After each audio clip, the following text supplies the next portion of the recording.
Segunda-feira, 27 de agosto de 2018, está entrando no ar ao vivo para todo o Brasil, pela TV Câmara e pelos canais da Câmara na internet, YouTube, Facebook, mais uma edição do Participação Popular. Eu sou Fabrício Rocha e no programa de hoje nós vamos conversar sobre acidentes de trabalho. Cerca de 4% de toda a riqueza que é produzida no Brasil simplesmente se perde por causa dos acidentes de trabalho, inclusive com gastos previdenciários, mas também com afastamentos, a perda produtiva, enfim, tudo aquilo que é decorrente. E por que esses acidentes são tão frequentes? Você que trabalha, toma os cuidados devidos ou você é daquele tipo de pessoa que acha que nunca vai acontecer com você? Nós vamos discutir esses assuntos com especialistas. O Jefferson Seiler, que é do Ministério do Trabalho, é médico e auditor fiscal do Departamento de Segurança e Saúde do Trabalho. Falei certo, Jefferson? Isso correto, mesmo? Obrigado. Obrigado por ter aceito o nosso convite, por estar aqui no Participação Popular. E nós temos também a Juliana Carreiro Oitavém, que é procuradora do Ministério Público do Trabalho, vice-coordenadora da CODEMAT, Coordenadoria Nacional de Defesa do Meio Ambiente do Trabalho. Título enorme, né, Juliana? Exatamente. Bem-vinda à participação. Boa tarde, pessoal. Eu agradeço bastante pelo convite para falar um pouquinho sobre a atuação do Ministério Público do Trabalho nesse tema tão relevante. Nós que agradecemos, agradeço em nome da produção do Participação Popular às assessorias de imprensa, né, que encaminharam adiante, puderam e viabilizaram a presença de vocês aqui no nosso programa de hoje, tá bom? E o nome do programa é Participação Popular, porque você já sabe, você pode mandar suas perguntas, seus comentários, suas opiniões, é só ligar para 0800 619 619, a ligação é gratuita de qualquer telefone fixo do Brasil. Você também pode mandar para a gente um e-mail. O nosso endereço é participaçãopopular@câmara.leg.br. Não tem espaço, não tem cedilha, não tem tio, nada disso. É uma palavra só. participaçãopopular@câmara.leg.br. No Twitter você também pode mandar para a gente uma mensagem com o nosso nome de usuário, que é @participaçãopop.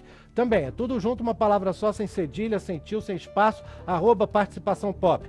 Pelo WhatsApp você pode mandar uma mensagem, o nosso número tem o DDD de Brasília, 61 99620 2573. Repetindo, 61 99620 2573. Além, é claro, se você estiver acompanhando o programa pelo YouTube ou pelo Facebook, né? No YouTube nós temos o canal da Câmara dos Deputados e você quer acompanhar a transmissão do programa ao vivo, tem a sala de bate-papo ali do YouTube que também fica aberta durante o programa. E no Facebook, na página da TV Câmara no Facebook, você também tem a transmissão, pode acompanhar ao vivo o Participação Popular de qualquer lugar onde você tem acesso à internet e pode mandar o seu comentário, pode compartilhar, pode curtir, enfim, tudo aquilo que se faz no Facebook, tá certo? E a gente está esperando as suas mensagens que vão se juntar com aquelas das pessoas que estão passando pelo centro de Brasília e que vão conversar com Dini Moraes. Dini, bem-vinda. Oi, Fabrício, boa tarde a todos. A gente está aqui na rodoviária do plano piloto, né, que é bem no centro de Brasília. Aqui tem uma grande circulação de trabalhadores e é aí que a gente vai conversar com eles para saber justamente aquilo que você perguntou há pouco. Será que as pessoas se cuidam? Será que as empresas estão dando o suporte necessário para essas pessoas, para esses trabalhadores? Bom, quem vai falar com a gente aqui, primeiro de tudo, vai ser o Raimundo Salvador da Costa Brás. O Raimundo, ele é presidente do Sindicato dos Trabalhadores nas Indústrias da Construção e do Mobiliário de Brasília. O que é isso? Na verdade, a entidade do Salvador, na verdade, né, que é como as pessoas te chamam, né, Salvador? O sindicato dele representa cerca de 25 mil trabalhadores da construção civil, trabalhadores formalizados. Mas ele estava contando para mim agora há pouco que enfrenta mesmo assim muitos problemas a respeito de saúde, né, de acidente no trabalho, né, Salvador? Conta pra gente, qual é o principal problema enfrentado? Por que acidentes de trabalho ainda acontecem, apesar das normas parecerem ser normas suficientes? Boa tarde. Boa tarde, Dini, boa tarde a todos. Infelizmente, esse é um problema muito sério e em várias categorias. E na nossa categoria, mais ainda pela forma como ela é feita no seu dia a dia. Então, a gente tem um número muito elevado ainda de acidentes de trabalho. E isso preocupa demais o sindicato enquanto representante dos trabalhadores, cada trabalhador dentro do seu papel, na busca de evitar esses acidentes. Nós temos as empresas que têm uma responsabilidade muito grande em razão do ordenamento jurídico, da nossa legislação, trazer isso para o seio das empresas como responsáveis no comando do contrato de trabalho, e temos o Estado, por seu lado, que regulamenta todas essas leis e que busca fiscalizar e aplicar as penalidades devidas às empresas ou até mesmo aos trabalhadores quando eles deixam de cumprir. Mas a gente percebe que ainda há um trabalho muito grande a ser feito, e aí a gente traz, sobretudo, a responsabilidade das empresas no sentido de fazer cumprir a legislação. O papel do governo é muito importante em fiscalizar, mas se a empresa, sabendo de todo o conjunto de legislação que há, que diz que ela tem que cumprir aquilo, e ela fazendo o cumprimento, não há necessidade de fiscalização. A empresa treinando o seu trabalhador adequadamente, fornecendo o EPC adequado, fornecendo o EPI adequado, acompanhando esse trabalhador, certamente nós vamos conseguir reduzir esses números traumáticos de acidente de trabalho no Brasil. Deixa a gente explicar direitinho. EPC, gente, equipamento de proteção coletiva. EPI, equipamento de proteção individual. Agora é o seguinte, Salvador, você falou sobre as causas, que ainda existe necessidade de se cobrar de empresas e tudo.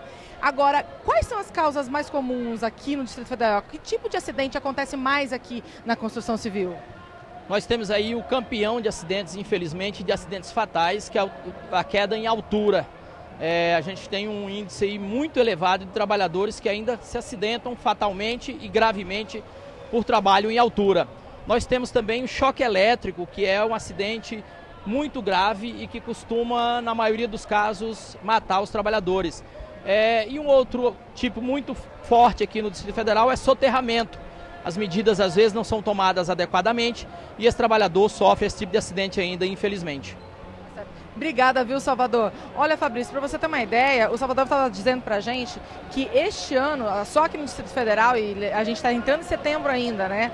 Foram 6 mortes e 23 feridos em acidente do trabalho só na área da construção civil. E lembrando, tá? É a área da construção civil legalizada, ou seja, aquelas empresas que tem tudo certinho, os trabalhadores que têm carteira assinada, enfim. E até das mortes, para vocês, a nível de curiosidade, né?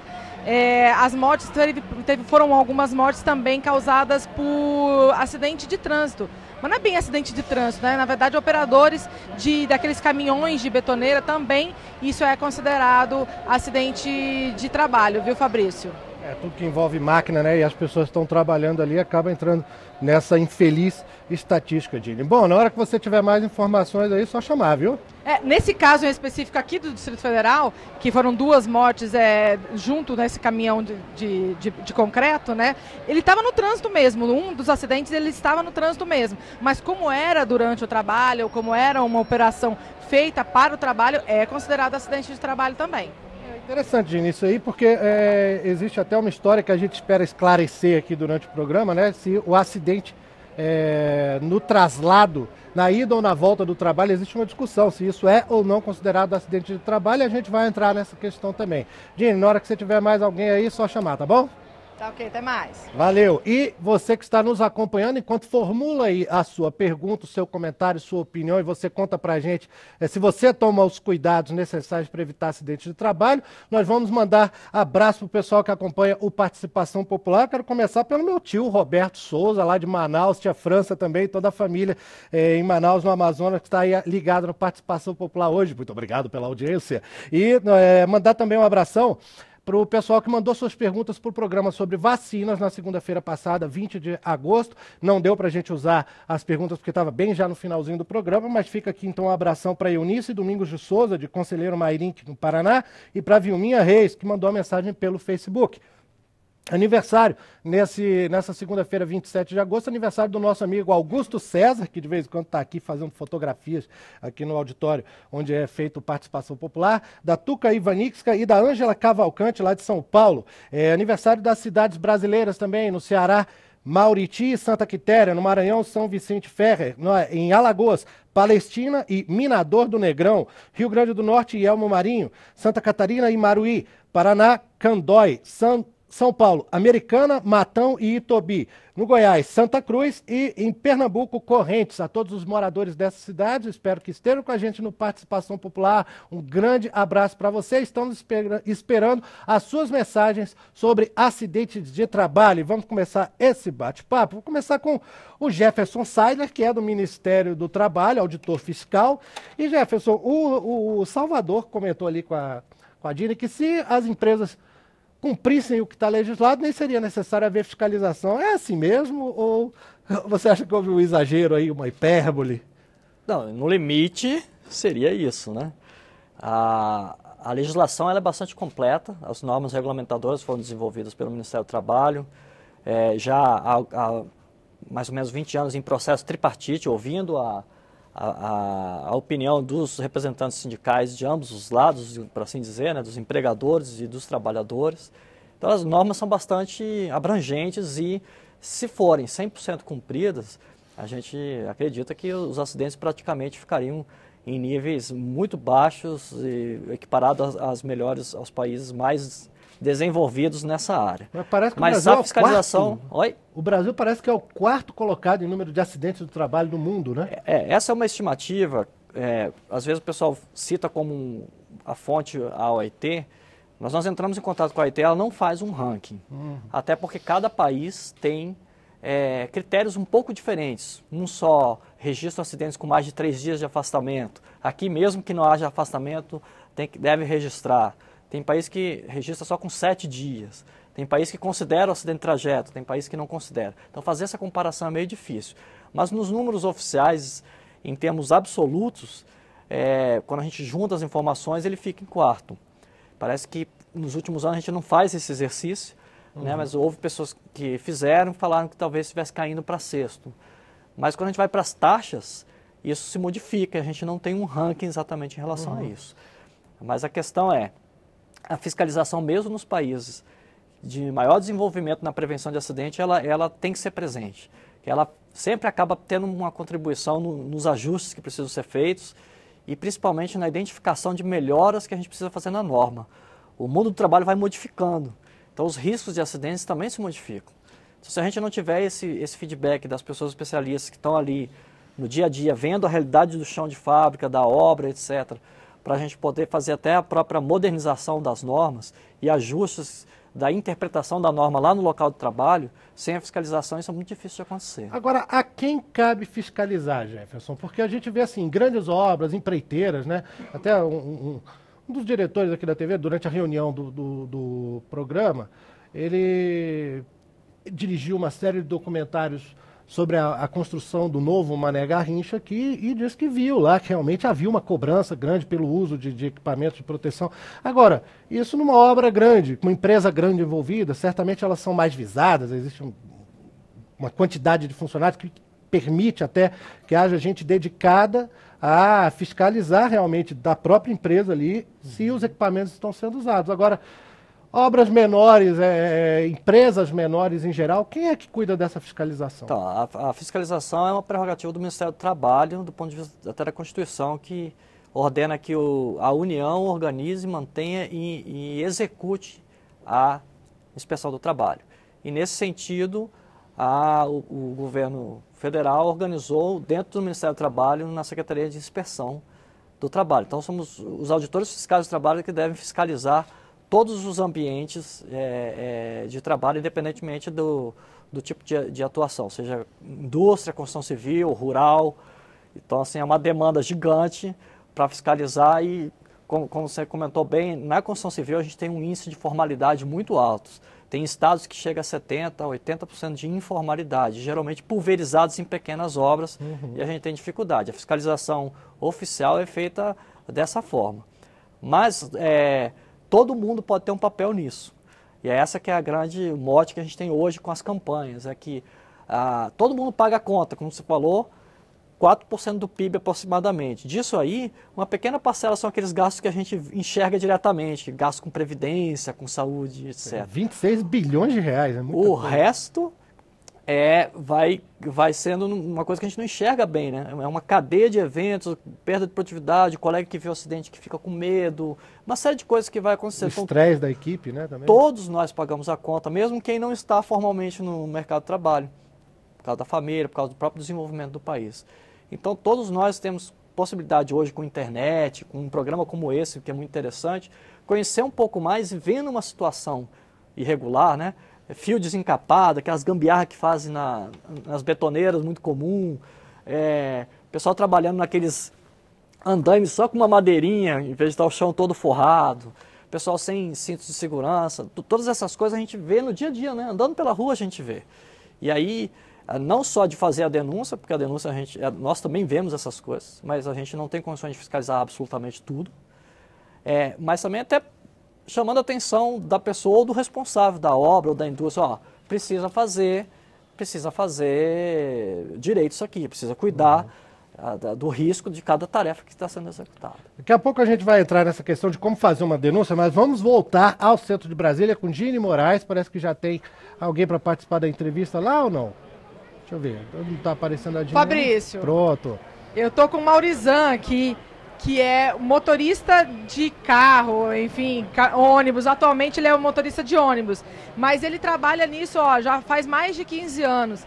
E o Maurizan, ele estava contando para mim que ele tem uma relação muito, digamos assim, triste até, né? Com essa questão de acidente de trabalho. Porque ele próprio, por ser motorista de ônibus, quando ele já chegou a dirigir aqueles ônibus que tem um motor na frente, que são super barulhentos. E isso causou uma consequência. Deixa ele contar pra gente. Maurizão, o que aconteceu? Quanto tempo você dirigiu esses ônibus e o que trouxe isso para você? Bom, nessa empresa eu trabalhei nela durante o período assim, de 7 anos, né? Aí eu tive uma perda auditiva devido ao muito barulho no motor, a manutenção é muito precária. Então aquela borracha que veda ali o barulho, realmente não vedava o barulho. Aí eu fiquei com uma perda auditiva e aí eu movi uma ação contra essa empresa. Aí eu ganhei na W3 Norte, ali no Tribunal do Trabalho lá, e depois foi lá pro TRT. Lá no TRT, acho que mexeram lá e viu, disse que eu não tinha direito. Aí acabei perdendo. Mas realmente eu tô com essa perda auditiva até hoje. E você chegou a ficar um tempo sem trabalhar e agora você retornou. Como é que foi possível isso? Bom, na verdade eu fiquei um tempo sem trabalhar por causa dessa perda auditiva, né? Mas essa empresa hoje, ela decretou falência. Atualmente eu estou em outra empresa, né? Que oferece umas condições bem melhor com essa nova versão agora com motor de 4 cilindros, né? Com torque maior, então não tem todo aquele barulho. Mas infelizmente para mim voltar a trabalhar foi muito difícil, né? Eu tive que, eles queriam me colocar numa nova função, aí realmente, deu uma melhorada um pouco, aí eu voltei para minha profissão novamente, mas não foi fácil. Agora, a empresa que você trabalha hoje atualmente, você recebeu o treinamento para acidente de trabalho, ou seja, para você se prevenir e ter realmente segurança onde você trabalha? Bom, a empresa, ela oferece, né? Só que muitas vezes o funcionário, ele não se preocupa em usar aquele equipamento de segurança, né? Eu não vou dizer que o funcionário é 100% culpado do que acontece, né? Então, se você for ver, as duas, né, entre o funcionário e a empresa, os dois têm sua responsabilidade, né? A empresa forneceu o equipamento de segurança e o funcionário tem que usar, né, aquele equipamento de segurança. Mas tem que haver a fiscalização na parte da empresa para fazer com que aquele funcionário use aquele equipamento de segurança. Certo. Maurizan, obrigada, pela sua participação. O Maurizan está aqui participando, tudo, falou que não teve uma experiência muito boa, mas que agora Fabrício, está tudo certo nas condições de trabalho dele. Pelo menos agora ele está com uma visão mais otimista aí, tá positivo, dá para ver que ele elogiou o ônibus, inclusive, que tem dirigido, né? Pois é, sabe o que ele falou? Uma coisa bem interessante há pouco, a questão de o que é prevenir o acidente no caso da profissão dele. O que é prevenir? Quais são as condições que você deve ter para prevenir o acidente na sua profissão? Bom, na minha questão, que é a questão de rodoviário, né, na período de chuva, é você manter a distância de segurança, né? Aliás, a distância de segmento do veículo que vai à sua frente. E quando você chegar na parada, né, de ônibus, que você vai parar o carro, é sempre você parar o carro reduzido para ajudar, entendeu? Na tração do carro, para não frear só na dianteira e o carro sair e pegar, né, atropelar quem está na parada. E você também respeitar também o ciclista, né, para não causar acidente, né, porque tem muitos ciclistas aí, né, que tá morrendo aí, né, manter a distância pelo menos de 1,5 m do ciclista, isso é muito importante. Obrigada, viu, Maurizão? Ele está sempre lembrando, ele estava lembrando também, Fabrício, que as condições do veículo também são importantes para evitar acidente de trabalho, no caso da profissão dele. Então tem coisas que não dependem só do motorista, assim como ele falou agora há pouco, que é a questão da precaução, mas também a questão mecânica, que precisa estar tudo em dia para não ter problema nenhum. No caso específico de quem é motorista, né, realmente um acidente de trabalho é um acidente de trânsito também, né, em muitos casos. Então, e o trânsito é responsabilidade de todos, como a gente já discutiu em outras edições aqui do Participação Popular, né, Dinho? A gente fica aguardando você voltar então com mais alguém aí. Enquanto isso, eu vou conversar com a Juliana Oitavem, que é procuradora do Ministério Público do Trabalho. E, Juliana, o Maurizão mesmo aí, ele mencionou que muitas vezes o funcionário não se preocupa em usar um equipamento de segurança, né? Eu já tive pessoalmente uma experiência com isso, com construção civil, uma obra na minha casa mesmo. Um rapaz que trabalhava lá estava fazendo um chapisco de parede, caiu o chapisco no olho dele. Eu falei, mas eu comprei óculos para vocês, por que vocês não estão usando? Mas isso aí a gente não precisa. Isso parece que é um problema frequente também, né? O próprio funcionário tem uma cultura de não se proteger, não é? Na verdade é o seguinte, eu acho que nesse campo dos acidentes de trabalho, nesse campo, quando se fala da prevenção de acidentes, uma das coisas que a gente tem que ter em mente e tirar um pouco essa roupagem de só responsabilizar o trabalhador. Na verdade, a proteção contra acidentes ou a saúde e segurança no trabalho, ela tem que ser feita através de uma série de medidas de proteção. A própria empresa, ela assume os riscos da atividade, isso está previsto na legislação, então ela tem obrigações.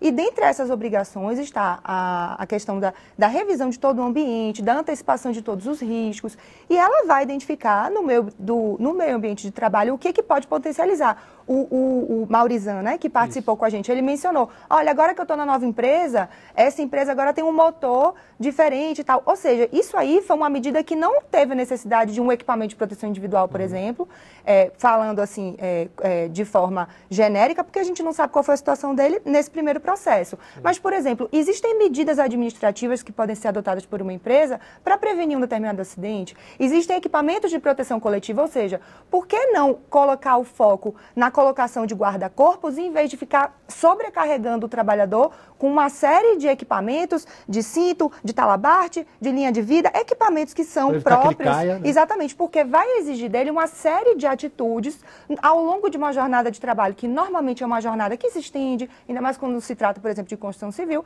Por que você vai exigir do trabalhador uma série de atitudes? Vamos, então, adotar certas medidas que possam retirar do trabalhador determinadas necessidades, por exemplo, para se proteger.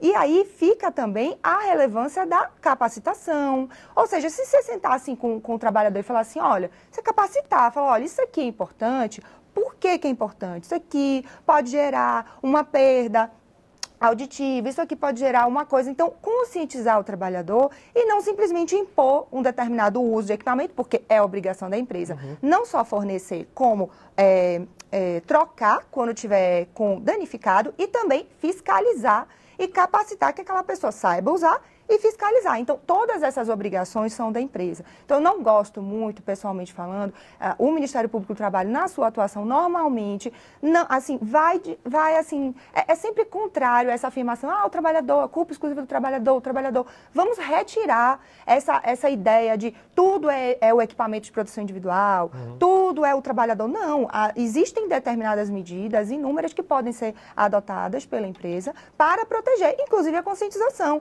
para que se retire um pouco até essa cultura, né? Digamos assim, como você colocou, o pessoal às vezes não quer usar e tal. Às vezes é uma falta de informação. Às vezes a pessoa não sabe que aquilo pode gerar uma proteção para ela. Então, eu acho que isso é um pouquinho, né? Mas até isso entra um pouco naquilo que eu perguntei para o Jefferson também, né? De que a gente vê um esforço maior de empresas grandes, de empreiteiras maiores, assim, em se cuidar quanto a isso. Eu acho até porque elas são realmente mais cobradas pelo próprio Ministério Público, pela fiscalização. Agora, e na economia informal, e nessas pequenas obras, e nessa... não acontece, né? A gente não vê realmente acontecer uma capacitação específica para isso. E por quê? Será que o custo é alto demais para uma empresa pequena? Ou na informalidade, então, aí nem tem como considerar isso? Jogo para os dois a pergunta. Acaba sendo um pouco da realidade que a gente encontra nesse campo de saúde e segurança do trabalho, ou seja, de investimentos na saúde e segurança do trabalho.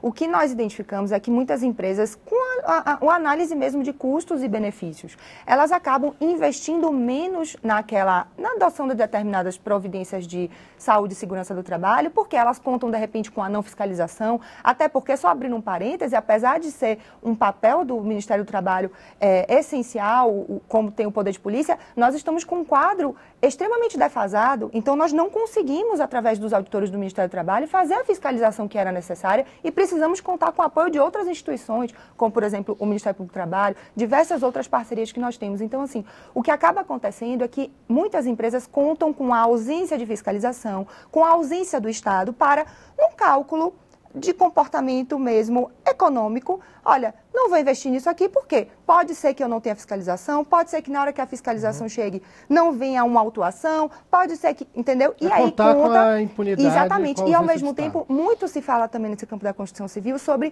aquela necessidade de fazer logo, fazer rápido. Então, não vou contratar um andaime, não vou fazer um projeto de andaimes correto, por quê?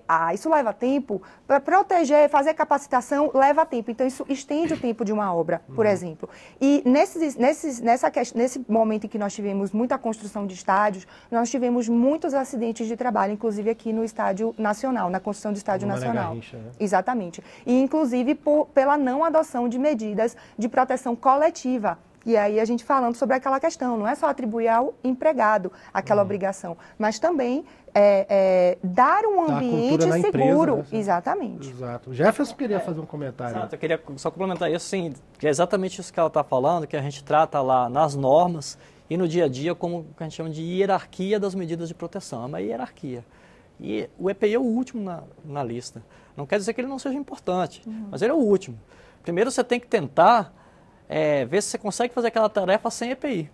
Uma ventilação exaustora, uma ventilação mecânica. Um motor mais silencioso. Uma cabine, em vez de enfiar fone de ouvido, protetor faz uma cabine, ele só sai lá de vez em quando. Então você tem uma série de medidas de proteção coletiva primeiro, de organização do trabalho. Às vezes você pode, a pessoa está adoecendo porque faz muita repetitividade, então vamos fazer pausas, vamos organizar, vamos fazer rodízios. Tem uma série de medidas coletivas antes de você ir para o EPI. Você usa o EPI enquanto você está estudando e implantando essas outras medidas, ou quando, depois de toda a adoção dessas medidas, aquela tarefa específica, como por exemplo essa de chapiscar o muro, ainda vai exigir uma proteção individual.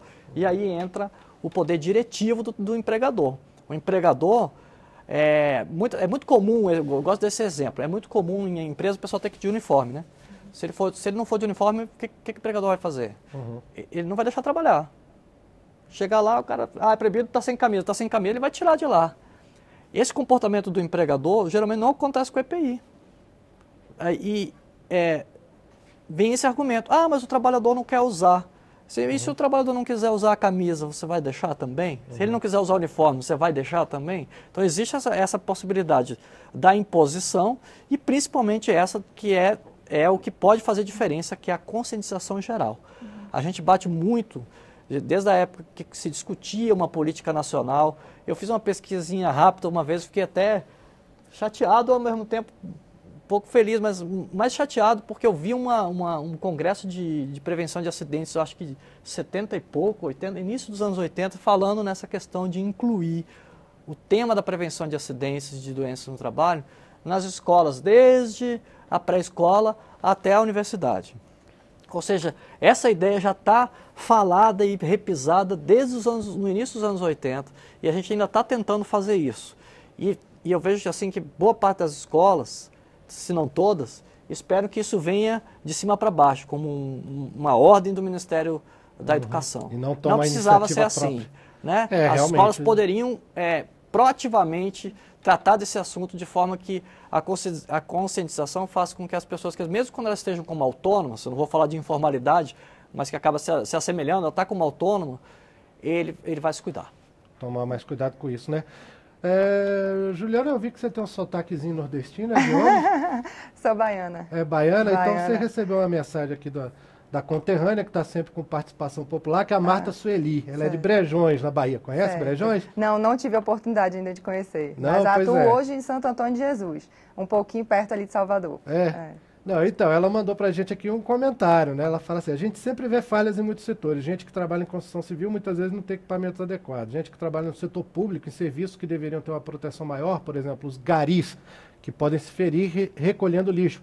Os eletricistas, as pessoas de garimpos em Minas, como a do Caulim, até para se retelhar um telhado, creio que deveria haver uma norma de segurança. Essa semana conheci um senhor de 59 anos que caiu de um telhado de uma altura de 5 metros que ele estava retelhando. Deus foi por ele, que só quebrou o pé. Tá aí a professora Marta Sueli mais uma vez contribuindo com a gente, trazendo esse caso, né? E a gente está falando dessa coisa da construção civil e das empresas, mas eu tenho os números aqui que eu acho que são da OIT e do próprio Ministério Público do Trabalho, de quais são os setores da economia em que mais ocorre acidente. Pelo menos os acidentes registrados, né? Aqueles que se tem conhecimento. 10% deles são em hospitais de saúde. Depois, 3,5%. Comércio varejista, 2,6% na administração pública, 2,5% nos Correios e só então aparece a construção civil com 2,4%. Isso meio até que muda um pouco a nossa imagem de que tipo de acidente de trabalho que acontece e até da pessoa se ver livre, né? Engraçado, dentro de um hospital ou de instituição de saúde onde mais acontece acidente de trabalho, por que isso? Que tipo de acidente é esse? Vocês poderiam Inclusive, apontar? assim, a respeito esses dados, eles foram extraídos do Observatório Digital, que foi desenvolvido, como você comentou, em parceria entre o Ministério Público do Trabalho e a OIT. E eu incentivo que todo mundo pesquise, é uma ferramenta que ela reúne dados oficiais através de parcerias que foram feitas com o Ministério da Fazenda, com o Ministério do Trabalho. Foram parcerias feitas para reunir todas as informações oficiais e colocar nessa ferramenta. Simplesmente assim, com uma busca no site de busca, coloca Observatório Segurança e Saúde, porque o site mesmo é observatório.sst.mpt.mp, mas num site de busca bota-se observatório e cada pessoa aí na sua região pode ir lá procurar nos achados quais são os acidentes que mais ocorrem, onde é que está tendo, qual é a parte do corpo, qual é o tipo de lesão.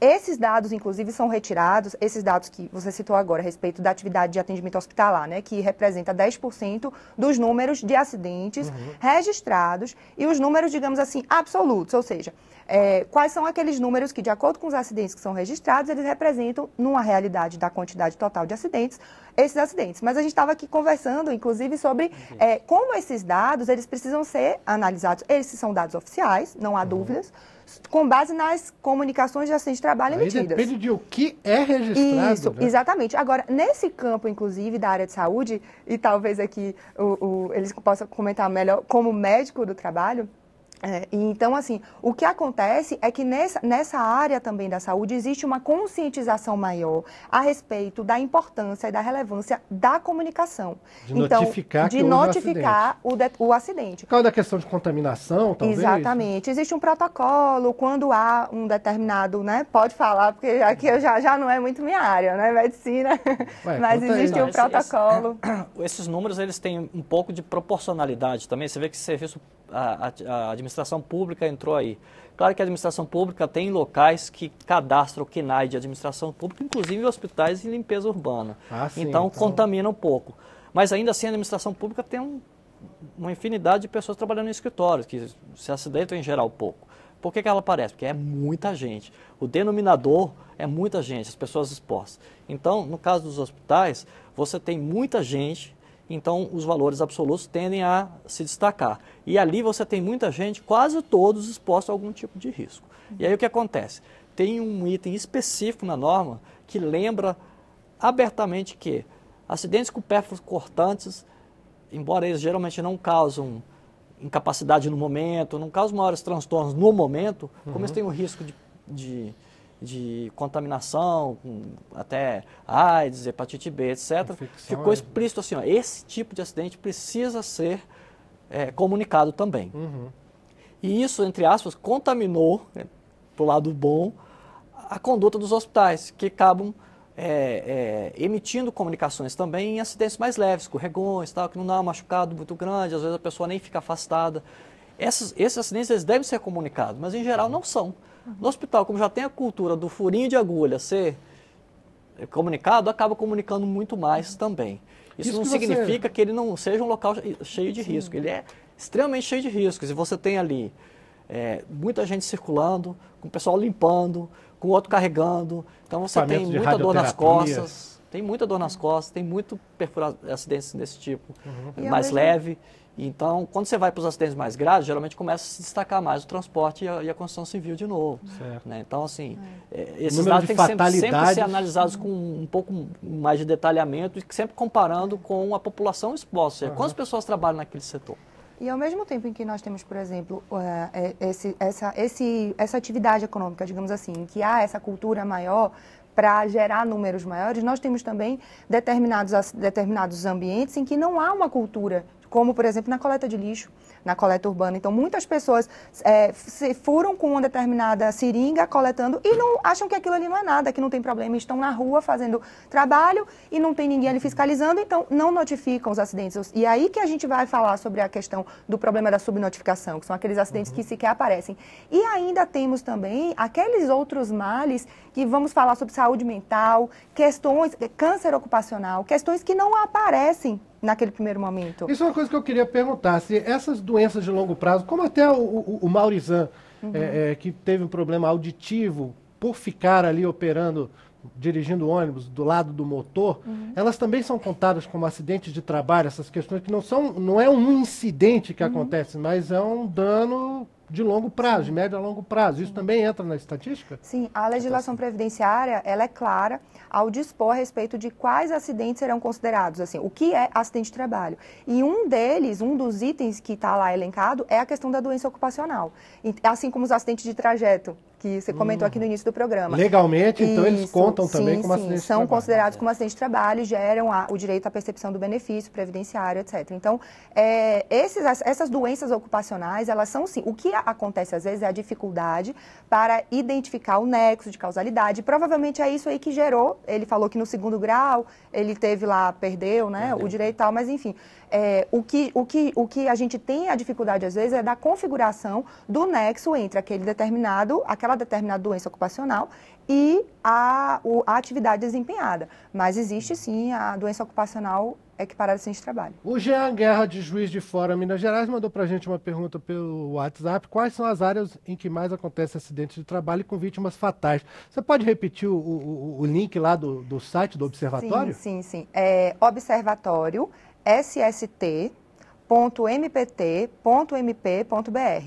E esse é o link. Agora, colocar em qualquer site de busca, Observatório, Saúde e Segurança, que é o primeiro link que aparece. Acidente de trabalho. Observatório, acidente de trabalho, Observatório de... Pronto, já aí, é o que Jean, aparece. Tá vendo? Então, é ali que você consegue levantar todas essas informações. E é um site bem interativo, dá para colocar várias formas de busca, é uma ferramenta para a população, para todo mundo olhar. Inclusive, você comentou a respeito dos 23 bilhões, esse número... Só o gasto de previdência, ele foi atualizado agora de acordo com novas coletas de dados que foram feitas pela ferramenta e que levou em consideração não só os benefícios que foram concedidos entre 2012 e 2017, mas levou em consideração também os benefícios que já vinham sendo pagos. E esse número aumentou para 73 bilhões. 73 bilhões em 5 anos. Está lá já no Observatório Digital. Se entrar agora, já vai ver essa estimativa de gastos da Previdência com benefícios acidentais. E o tanto que se fala em rombo de Previdência, né? Olha só o rombo que é causado pelo acidente. PIB do país.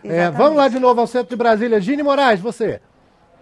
Fabrício, eu estou aqui com o Geraldo e com o Francisco. São duas gerações diferentes e eu vou falar com eles a respeito dessa percepção que a população tem a respeito do cuidado que as empresas e os profissionais têm com essa questão dos acidentes de trabalho. Eu vou começar pelo Geraldo. O Geraldo Oliveira, ele tem 53 anos e ele é produtor audiovisual. Ele, por si só, ele tem que fazer a sua própria proteção, porque ele trabalha sozinho, né? Ele trabalha por conta própria. Mas o Geraldo estava me falando que tem uma percepção da questão dos acidentes de trabalho. Por que eles ainda continuam sendo um problema para o país, Geraldo? Boa tarde, obrigada. Boa tarde. Eu acredito assim que devido à cultura das pessoas, de um modo geral, elas são um pouco negligentes. E eu acredito até assim, as empresas se preocupam com essa questão. Eu acho que até informa, mas não há muita conscientização. Do próprio pessoa, do próprio profissional. Isso mesmo. Você tem costume de ver profissionais que não estejam se cuidando? Você chegou a se preocupar com isso já alguma vez? Sim, já me preocupei, inclusive ao passar assim pela rua, já vi casos de pessoas trabalhando, né, com aquele maçarico e vi que a pessoa não estava usando óculos.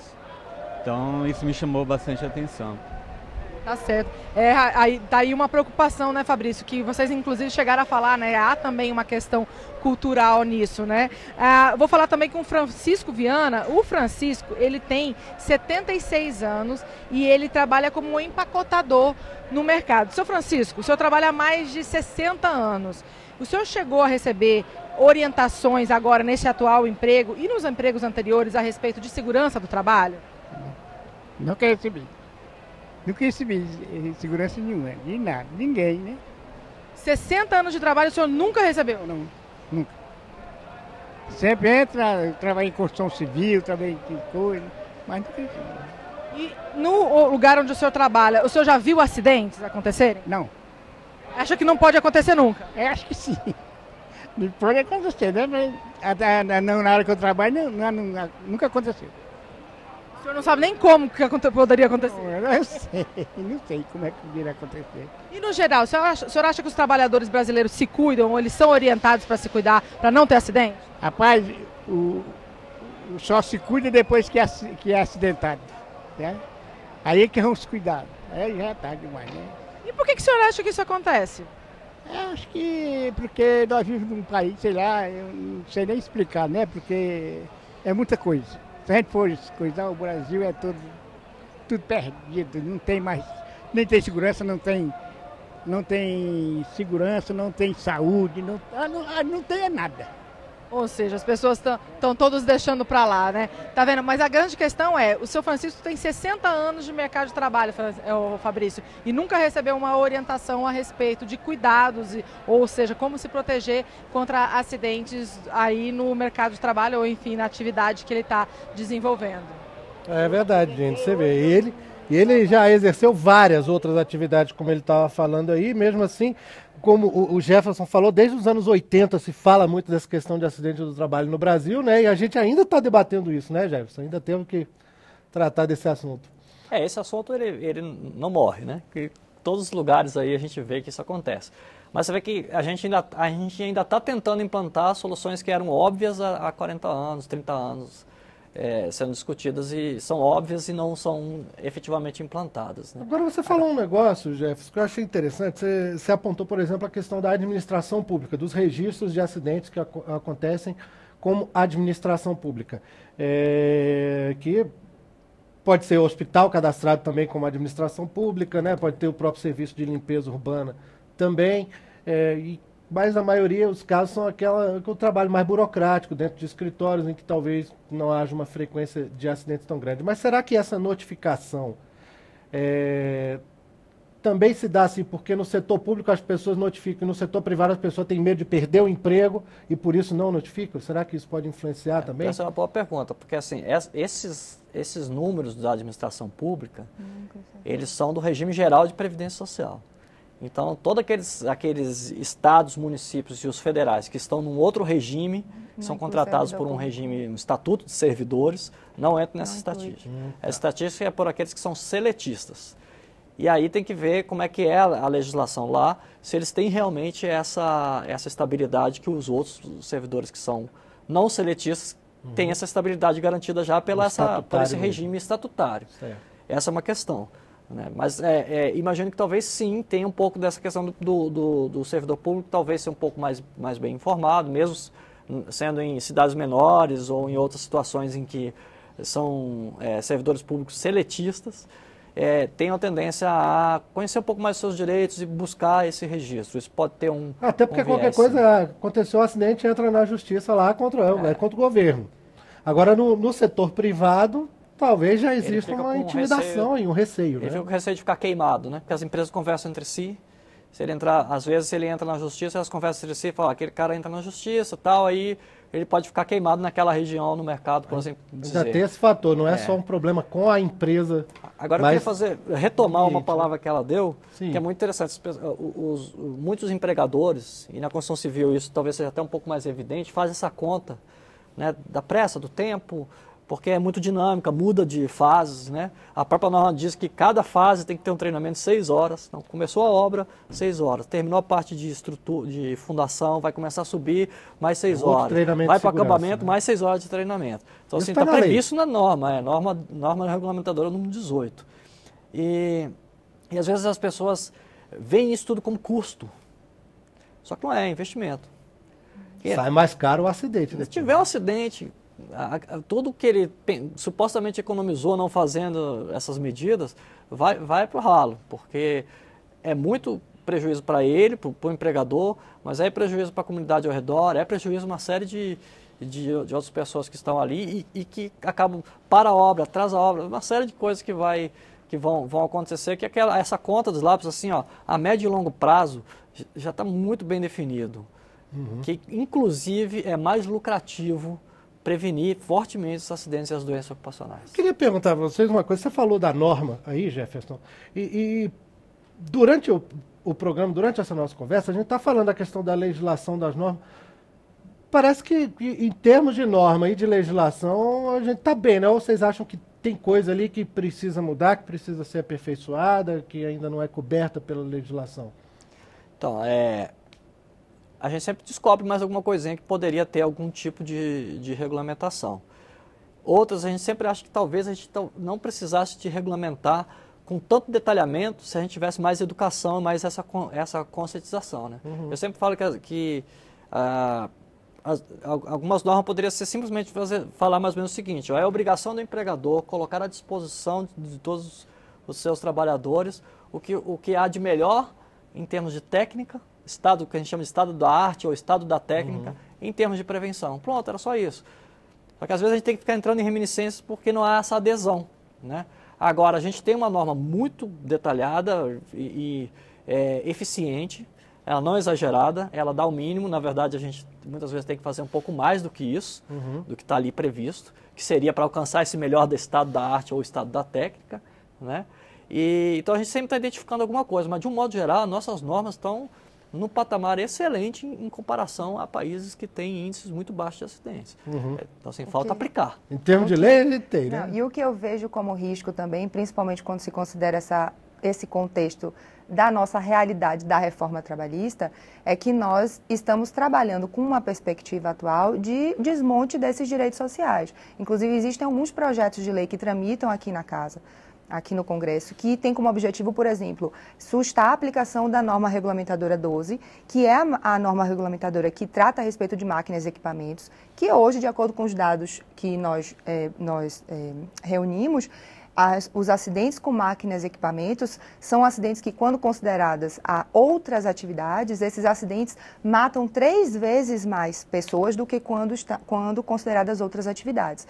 Então, assim, são pessoas que ganham normalmente 20% a menos do que outros trabalhadores e se acidentam com morte 3 vezes mais, com risco de amputação de 15 vezes mais quando se considera a quantidade de amputações em outras atividades. Então, imagine, temos legislação, temos uma legislação farta, temos, digamos assim, órgãos, poderes, instituições para fazer essa fiscalização, mas nós temos que estar sempre alertas para que a gente não retroceda no que se refere a essa questão da proteção. Esse assunto eu puxei logo para esse lado aí, porque nós temos no telefone do Participação Popular agora o deputado Roberto de Lucena, do Podemos de São Paulo. O deputado está ouvindo a gente? Fabrício, boa tarde, doutor Jefferson, boa tarde, doutora Juliana, boa tarde, meus amigos. E aí, deputado, a gente está discutindo aqui justamente essa questão da legislação, das normas. O Brasil até tem bastante, mas existe campo ainda para aperfeiçoamento e existe essa preocupação, como a Juliana apontou, de retrocessos, né, de coisas que são encaradas agora, como se diz popularmente, como mimimi. Agora o negócio de protestar, do trabalho virou mimimi. Como que o senhor tem acompanhado aqui no Congresso Nacional os debates sobre questão de segurança do trabalho e essas mudanças nas normas que estão sendo discutidas? Ô Fabrício, nós temos hoje uma legislação trabalhista que foi recentemente aprovada e que eu me posicionei contrariamente por entender que ela contemplou certos aspectos da fragilização, da precarização de direitos dos trabalhadores. Ela avançou contra os direitos. Esse espírito, esse mesmo espírito que norteou, esse mesmo vento que inflou as velas desta embarcação, estão neste momento também induzindo as discussões na NR12 dentro da Câmara dos Deputados. Eu vejo com preocupação, eu entendo que nós, neste momento, precisamos de uma força-tarefa, de uma força conjunta que envolva o Estado através das suas organizações e dos seus poderes, que envolva a iniciativa privada através do empregador, numa discussão séria. Nós temos legislação, nós temos instrumentos e nós precisamos fazer com que prevaleça esses aspectos do cuidado da legislação para evitar que nós tenhamos índices como o que nós temos tido, por exemplo, de mais de 15 mil trabalhadores que perderam a sua vida nos últimos 6, 7 anos no Brasil por acidentes de trabalho. Agora, nós precisamos estar atentos. O Ministério do Trabalho, o Ministério Público do Trabalho desempenha um papel fundamental nessa discussão junto ao Congresso Nacional, para que nós não tenhamos os mesmos ventos que inflaram as velas, que fizeram com que a reforma trabalhista avançasse contra direitos dos trabalhadores e precarizasse no momento de crise, no momento em que nós temos 14 milhões de trabalhadores desempregados, fazendo também com que nós avancemos flexibilizando a NR12. Tá certo, deputado Roberto de Lucena, do Podemos de São Paulo, obrigado por ter estado com a gente já está chegando no final do programa, por isso não dá para a gente estender esse papo, mas fica o agradecimento em nome de toda a produção do Participação Popular para o senhor, tá bom? Um grande abraço. Eu quem agradeço, um grande abraço e sucesso. Vamos de novo ao centro de Brasília, Gine Moraes estava chamando. Gine, você agora. Fabrício, dessa vez eu estou entrando para falar de uma dúvida minha mesmo. Olha só, a empresa ela tem o dever de oferecer o equipamento de proteção tanto coletivo quanto individual, né? E agora, nos casos em que é uma pessoa que está contratando, vamos supor, é a questão do trabalho doméstico, quem que deve oferecer? Na verdade, é o empregador, ok. Mas como esses equipamentos eles devem ser delimitados? O que deve ser, que normas que devem ser obedecidas? O que o patrão deve observar para oferecer para o seu empregado? E em caso dessas novas regras trabalhistas, também tem uma dúvida a respeito do trabalho intermitente. Quando a pessoa é contratada por hora, ela ainda assim, a empresa ainda assim precisa oferecer os equipamentos, mas o que deve ser observado? Que regras que devem ser observadas na hora de oferecer os equipamentos ou orientações ou o cuidado para esse tipo de profissionais? Aí são duas perguntas, né? Uma no caso de patrão ser pessoa física mesmo, uma pessoa comum como eu, na hora que estou contratando uma pessoa para trabalhar em casa, por exemplo, ou um pedreiro para trabalhar na minha casa, e também, do outro lado, um trabalho intermitente. O que o patrão deve obedecer na hora que está contratando alguém por hora, por exemplo? 30 segundos para cada um dos nossos convidados para responder, que a gente está no final do programa. Quem começa? Bem, posso falar rapidinho. Na 30 verdade, segundos. o que vai orientar muito as normas que vão ser utilizadas é o tipo de atividade. Nós temos as normas regulamentadoras, que atualmente estão em 36, se não me engano, e elas descrevem em cada tipo de atividade onde devem ser as normas cumpridas. Nesse caso de atividade doméstica, não existe nenhum tipo de NR, até no âmbito da CTPP, que é a comissão que cria as novas normas, já tem sido conversado, mas como é uma atividade dentro de casa, não existe, assim, ainda, a fiscalização é mais difícil, mas não há como escapar. A Lei Complementar 150, ela veio tratar sobre os direitos da doméstica e ela fala que realmente o empregador, ainda que pessoa física, né, naturalmente na atividade doméstica, tem que fornecer todos os equipamentos e aí ele vai fornecer aqueles equipamentos que sejam de acordo com até as outras normas possam usar naquele tipo de atividade. Pelo menos segundo o bom senso, né? Exatamente. Um avental, as normas uma luva. regulamentadoras já dá para ler bastante, tem bastante coisa ali dispondo a respeito do que pode ser utilizado em cada tipo de atividade. Certo. Jefferson, outra parte da pergunta? Só complementando, basicamente todas as normas. Né? O que a gente quer dizer, é ecoatividade, mas assim, a regra não muda muito. O empregador ou tomador de serviço, ele é responsável pelo ambiente. Eu vou fazer uma obra na minha casa. O risco dessa atividade é meu. Então, se eu não sei o que fazer com o pedreiro, etc., eu devo buscar quem sabe, chamar alguém que possa fazer isso por mim. E esse tipo de contratação por empreitada ou coisa assim, deveria ser feito sempre com uma empresa constituída, de forma a fomentar a regularização desses trabalhadores e não ficar essa informalidade que a gente tem normalmente. Se eu contrato como informal e acontece algum acidente, a responsabilidade é do dono da obra, mesmo sendo pessoa física. Tá certo. Bom, a gente está chegando realmente no final do programa, estamos até estourando o tempo. Eu vou agradecer aqui ao Jefferson Seidler, auditor do Ministério do Trabalho. Muito obrigado por ter estado com a gente, Jefferson. E Juliana Oitavém, procuradora do Ministério Público do Ministério Público do Trabalho, né? Obrigado por ter estado com a gente, Juliana. E muito obrigado a você que nos acompanhou nessa edição do Participação Popular. Um grande abraço, eu sou Fabrício Rocha. A gente se fala, a gente se vê. Tchau.